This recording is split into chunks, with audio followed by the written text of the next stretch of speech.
more than 20 people are out of a group home operating in Austin illegally. Paramedics tell us the house off of East Martin Luther King Jr. had no air conditioning. But that's only one of the problems we've learned about after a week-long fight to shut down this assisted living facility. KXAN's David Scott has been digging into the group home and joins us live from there tonight. Dave? Now, the group home in question is located just down the street around the corner. We're just off MLK on Wild Rose Drive, and it is there at 3 o'clock this afternoon that EMS began to rush to help out a number of elderly folks who are suffering severe heat distress. In all, EMS tells us they managed to transport 7 of the elderly patients to local hospitals.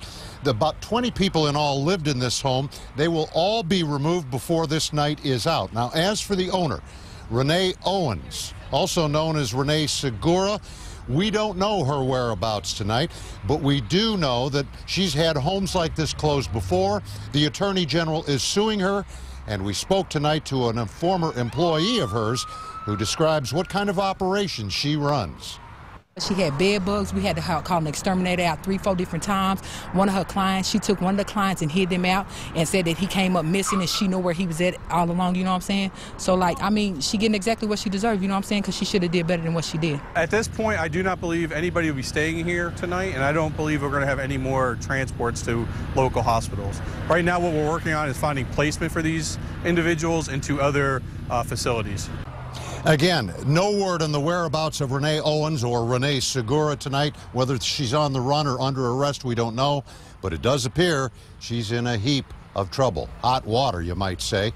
All the folks will be removed from this home tonight. In East Austin, David Scott, KXAN News. All right, David, thank you very much. And the Department of Aging and Disability Services, we have just learned moments ago, actually, from someone from the home was arrested for interfering with this investigation. Authorities won't tell us if it was someone who lived or worked there.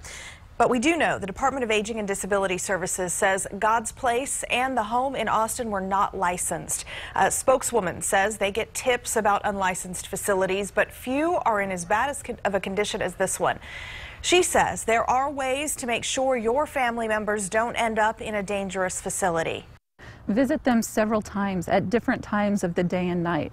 Talk to people, talk to residents who live there, talk to family members of those residents, talk to staff on different shifts, and you're going to get a good feel for what type of facility that is and how they're providing care. DADS has a listing of every licensed long-term care center on their website with health and safety reports, and we've included a link to that in this story.